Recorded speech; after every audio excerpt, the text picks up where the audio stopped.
ఇక డీటెయిల్స్ చూస్తే ఉమ్మడి ఆదిలాబాద్ జిల్లాకి రిమ్స్ సూపర్ స్పెషాలిటీ ఆసుపత్రి తలమానికమని అందరికీ అందుబాటులో ఉండే విధంగా ఆధునిక హంగులతో దీన్ని తీర్చిదిద్దడం జరిగిందని కలెక్టర్ రాహుల్ రాజు అన్నారు. రిమ్స్ డైరెక్టర్ వైద్యాధికారులతో కలిసి సూపర్ స్పెషాలిటీ ఆసుపత్రిని ఆయన ఆకస్మికంగా తనిఖీ చేశారు. కలియదిరుగుతూ అన్ని విభాగాలు పరిశీలించి పలు వివరాలు అడిగి తెలుసుకున్నారు. రోగులకు అందుతున్న వైద్య సేవలపై ఆరా తీశారు.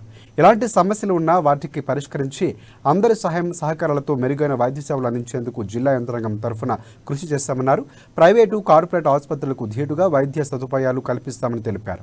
అనుభవజ్ఞులైన వైద్యుల సలహాలు సూచనలకు అనుగుణంగా ఆసుపత్రిని మరింత అభివృద్ధి పరిచి పేదలకు ఆర్థిక ఇబ్బందుల నుంచి దూరం చేస్తామన్నారు.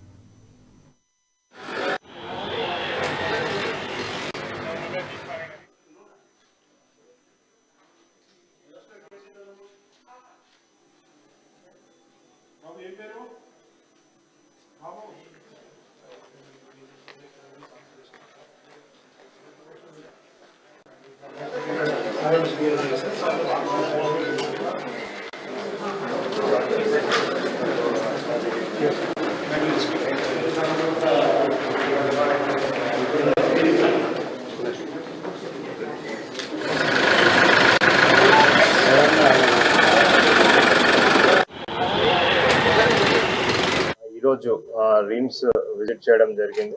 సో డైరెక్టర్ గారితో మొత్తం అన్ని ఫ్లోర్స్ కూడా తిరిగి అన్ని వార్డ్స్ కూడా తిరిగి మనకి ఎంత మంచి ఇన్ఫ్రాస్ట్రక్చర్ ఎట్లా ఉంది అనేసి మొత్తం కూడా పరిశీలించడం జరిగింది.